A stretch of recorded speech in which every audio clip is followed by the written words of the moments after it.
अस्सलाम वालेकुम नाजरीन। इस केस के आगाज़ में बामसी ने अपनी दोनों तलवारें आयदोमुश की गर्दन पर रखी हुई थीं। सुल्तान गियासुद्दीन आयदोमुश को कहता है, तुम दिन दहाड़े मेरे रियासती खेमे पर हमला करके मुझे मारना चाहते थे, मुझे बताओ तुम किसके कुत्ते हो। आयदोमुश कहता है, असल गद्दार तुम हो, तुमने मरहूम सुल्तान अलाउद्दीन को कत्ल किया था, अमीर हजरत तुम सबको ख़त्म कर देंगे। यह सुनकर गियासुद्दीन बामसी को कहता है, पीछे हट जाओ बामसी। फिर वह बामसी से एक तलवार लेकर कहता है, इस जैसे गिदड़ पर रहम खाना इंसाफ के साथ जुल्म होगा।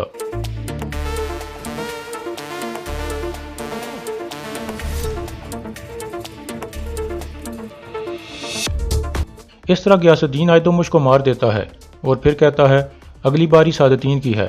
दूसरी तरफ सिवास में अर्तुगरुल को गिरफ्तार करके सादतीन के बड़े खेमे में बिठा दिया गया था।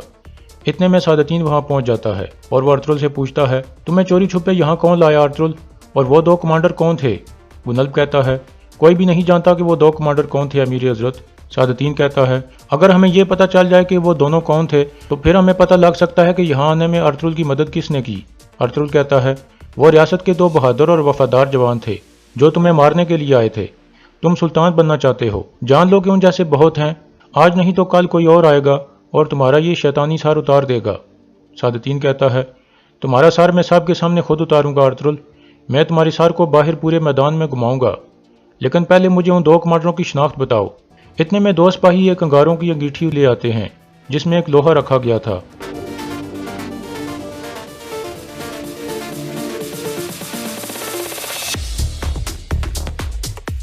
बाहर सुंगरतेगन कहता है, हर तरफ सिपाही हैं, अर्तुगरुल को यहाँ से निकालना मुमकिन नहीं है। तुर्गुत कहता है, अब वो बाई पर तशद्दुद करके उनका मुंह खुलवाने की कोशिश करेंगे। सुंगर कहता है, अर्तुगरुल नहीं बोलेगा, कोपिक भी ये अच्छी तरह से जानता है। अब हमें अकल से काम लेना होगा, हमारा पहला मकसद अर्तुगरुल को बचाना है। तुगान बे ने हमें एक खेमा दिखाया था, हम उस खेमे में जाकर उनसे मुलाकात करते हैं और कोई रास्ता निकालते हैं। दूसरी तरफ काय कबीले में हलीमा सुल्तान हकीम आरतों के जख्म पर पट्टी बांध देती है, जबकि सुल्तान गियासुद्दीन के खूनी हाथ धुलवाए जा रहे थे। इतने में सुल्तान का एक आदमी अंदर दाखिल होता है और बताता है कि अर्तुगरुल साहब ने अमीर कामेरी को बचा लिया है और अब वो अपने साथियों के साथ सादतीन के पड़ाव की तरफ चले गए हैं। यह सुनकर सब बहुत खुश हो जाते हैं। सुल्तान कहता है, बहुत खूब, मुझे कोई शक नहीं था कि अर्तुगरुल साहब कामयाब हो जाएंगे। इतने में हकीम आरतुग कहता है, गिदड़ों को पता चल गया है कि आप यहाँ हैं सुल्तान, अगर आप इजाज़त दें तो मैं अर्तुगरुल साहब के वफादार तुर्क सरदारों को यहाँ आने की दावत दूँ। उनकी मौजूदगी हमारे इत्तेहाद को मजीद मजबूत करेगी और आपकी हिफाजत के लिए भी ऐसा करना ज़रूरी है। सुल्तान कहता है, आपने सही सोचा है अर्तुग साहब, उनको यहाँ आने की दावत दे दें, जो रियासत के साथ वफादार हैं वो ज़रूर आएंगे। दूसरी तरफ सिवास में सादतीन अर्तुगरुल से पूछ रहा था, मुझे बताओ कि तुम्हारे सहूलतकार कौन हैं, लेकिन अर्तुगरुल उसे कुछ भी नहीं बताता। फिर सादतीन गर्म लोहा उठाकर अर्तुगरुल की तरफ बढ़ता है।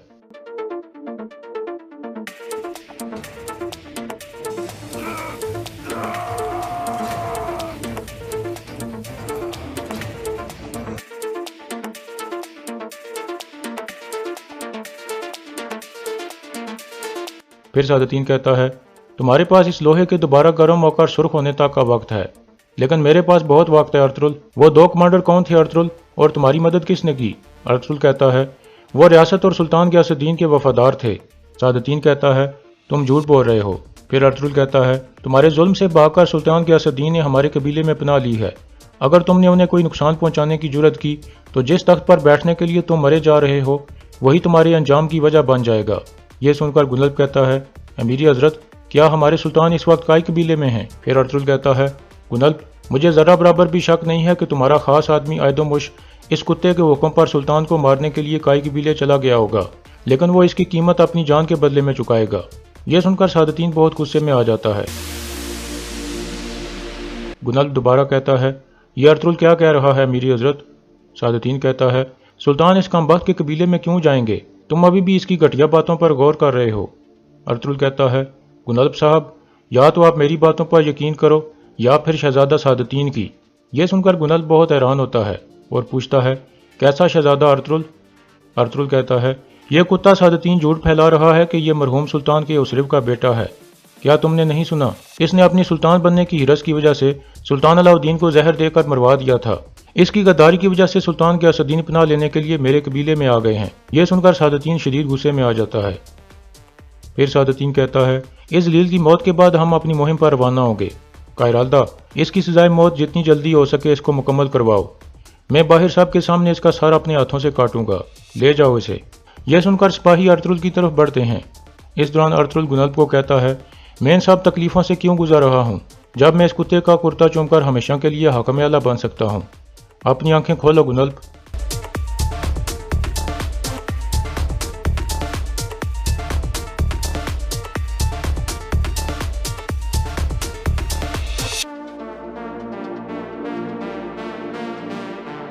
फिर सादुद्दीन गुनल्फ को कहता है, इंशाल्लाह अब हम रियासत के गद्दारों से निपट लेंगे, तुम जा सकते हो। यह सुनकर गुनल्फ बाहर आ जाता है और अर्तुगरुल के पास आकर खड़ा हो जाता है।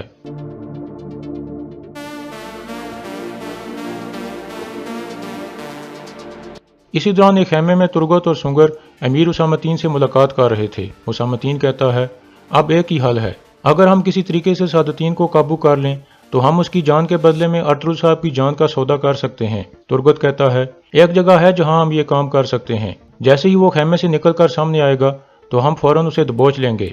फिर तुर्गत उसामतीन को कहता है, आप हमें वहां पहुंचाने में रहनुमाई करें। उसामतीन कहता है, आ जाएं। फिर वो सब बाहर निकल जाते हैं।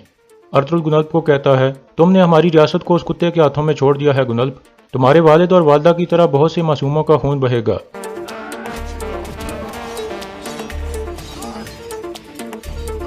इस तरह गुनल्फ उन सब को रोक लेता है और कहता है, ठहर जाओ, अर्तुगरुल पर अमीर सादुद्दीन का हक है।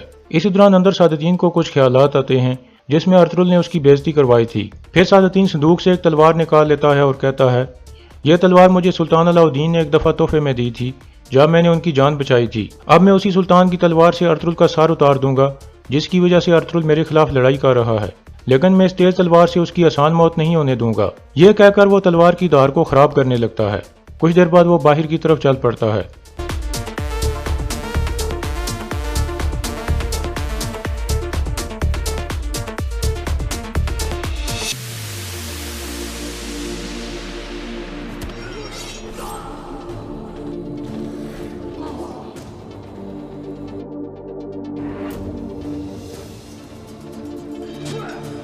इस तरह तुर्गत उसे काबू कर लेता है और कहता है, पीछे हट जाओ वरना मैं इसका गला काट दूंगा।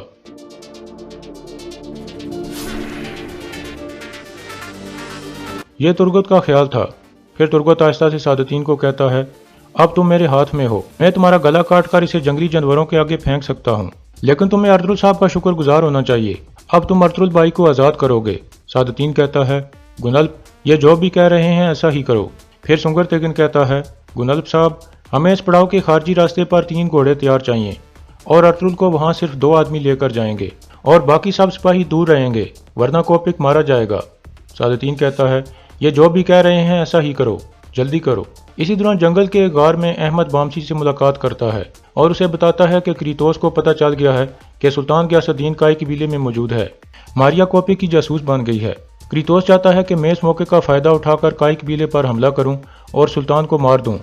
मैं ये हमला रुकवाना चाहता हूं, लेकिन मुझे कोई बहाना ढूंढना होगा। बामसी थोड़ी देर सोचने के बाद कहता है, अहमद भाई परेशान ना हो, एक रास्ता है। अर्तुगरुल साहब के वफादार ओगो सरदार सुल्तान के पास आएंगे, उनके सिपाही कबीले की हिफाजत पर मामूर होंगे। आप जाकर गवर्नर क्रीतोस को बताओ कि ओगो सरदारों की मौजूदगी में कबीले पर हमला करना नामुमकिन है। अहमद कहता है, बहुत अच्छे कमांडर बामसी, इस तरह ये हमला तो रुक जाएगा, लेकिन ज्यादा देर ऐसा नहीं रहेगा। कुछ अरसे में शहंशाह की फौज बलाजे किले में पहुंच जाएगी, फिर मैं उन्हें रोक नहीं सकूंगा।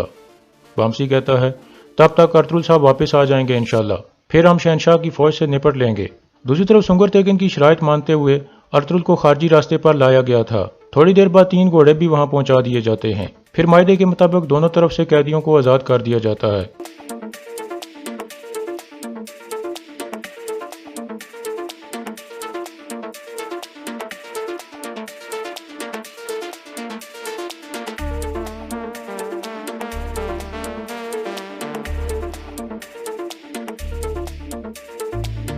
दरमियान में अर्तुगरुल और सादुद्दीन कुछ बातचीत करते हैं। सादुद्दीन कहता है, मेरा गुस्सा तब तक ठंडा नहीं होगा जब तक मैं काई कबीले के हर शख्स को मार नहीं देता।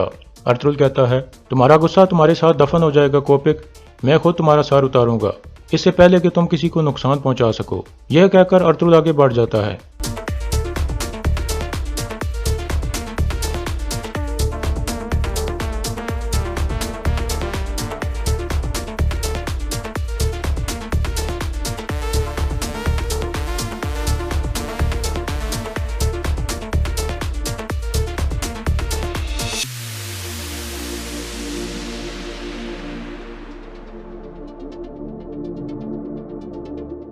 ان کے جانے کے بعد سعادتین کہتا ہے ہم ان کے پیچھے جائیں گے۔ کائرالدی کہتا ہے آپ پریشان نہ ہو امیری حضرت، یہ زیادہ دور نہیں جائیں گے، میں نے ان کے گھوڑوں کے کھر اتار دیے ہیں۔ سعادتین کہتا ہے بہت اچھے کائرالدہ، ہم فوراً نکل رہے ہیں۔ لیکن گنلب کسی گہری سوچ میں ڈوبا ہوا تھا۔ سعادتین کہتا ہے کیا تم نے میری بات سنی ہے گنلب؟ پھر گنلب کہتا ہے ہم انہیں ڈھونڈیں گے امیری حضرت۔ پھر توغان بھی آہستہ سے کہتا ہے میں جانتا ہوں وہ کہاں جائیں گے کراجا۔ یہ کہہ کر وہ بھی وہاں سے چل پڑتے ہیں۔ اسی دوران ارطغرل اور اس کے ساتھی روانہ تھے، لیکن کچھ ہی دیر بعد ان کے گھوڑے رک جاتے ہیں۔ پھر وہ تینوں نیچے اتر کر گھوڑوں کے کھر چیک کرنے لگتے ہیں۔ ان کے کھر زخمی ہو چکے تھے۔ یہ دیکھ کر وہ سمجھ جاتے ہیں کہ ان کے پاؤں سے لوہے والے کھر اتار لیے گئے تھے۔ ترگت کہتا ہے وہ ہمارے پیچھے آ رہے ہوں گے، ہمیں فوراً اس غار میں جانا ہوگا جہاں ہم نے توغان بے سے ملاقات کی تھی۔ ارطغرل کہتا ہے وہ کچھ بھی کر لیں، ہم سعادتین کا سر اتارنے سے پہلے واپس قبیلے میں نہیں جائیں گے۔ سنگر کہتا ہے پہلے ہمیں غار میں جا کر تمہارے زخموں کا علاج کرنا ہوگا ارطغرل۔ اس کے بعد وہ تینوں غار کی طرف چل پڑتے ہیں۔ دوسری طرف سعادتین واپس اپنے خیمے میں پہنچتا ہے اور شدید غصے میں سب کو ڈانٹنے لگتا ہے اور کہتا ہے دو سپاہی میرے پڑاؤ میں آئے اور کسی کو پتہ بھی نہیں چلا، انہوں نے میرے ہی خیمے کے سامنے مجھے بندی بنا لیا۔ پھر وہ ایک کمانڈر کی طرف بڑھتا ہے اور کہتا ہے میں نے تمہیں اس پڑاؤ کا انچارج بنایا تھا، تم نے کہا تھا کہ ہر چیز ٹھیک ہے، پھر یہ دو سپاہی کہاں سے آ گئے؟ کمانڈر کہتا ہے مجھے معاف کر دیں امیری حضرت۔ سعادتین کہتا ہے تم اپنی ذمہ داری نہیں نبھا سکے، تمہیں کیوں زندہ رہنے دیا جائے؟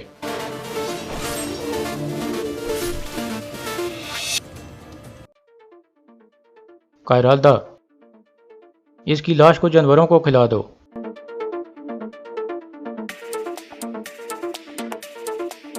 پھر سعادتین کہتا ہے حسامتین کیا صورتحال ہے؟ حسامتین کہتا ہے پہاڑوں پر سپاہی تعینات ہیں، وہ بھاگ نہیں سکتے۔ پھر توغان بے کہتا ہے امیری حضرت صرف ایک جگہ ہے جہاں وہ جا سکتے ہیں۔ سعادتین کہتا ہے تو ٹھیک ہے پھر ہم اسی طرف چلتے ہیں، میں خود اپنے سپاہیوں کے ساتھ وہاں جاؤں گا۔ یہ سن کر گنلب کہتا ہے امیری حضرت ان کے پیچھے میں جانا چاہوں گا، میں نے کئی دفعہ رات کو تلاش کا کام کیا ہے۔ سعادتین کہتا ہے اعلیٰ، اپنے ساتھ سپاہیوں کا ایک بڑا یونٹ لے کر جاؤ، ہر کوئی اس علاقے کی اچھی طرح سے تلاشی لے، کوئی بھی یہاں سے بھاگ کر نہیں جانا چاہیے۔ تم نے دیکھ لیا ہے کہ ذمہ داری میں ناکام ہونے والوں کے ساتھ کیا ہوتا ہے، اب ہر کوئی اپنی ذمہ داری پر چلا جائے۔ اور یہاں اس قسط کا اختتام ہو جاتا ہے۔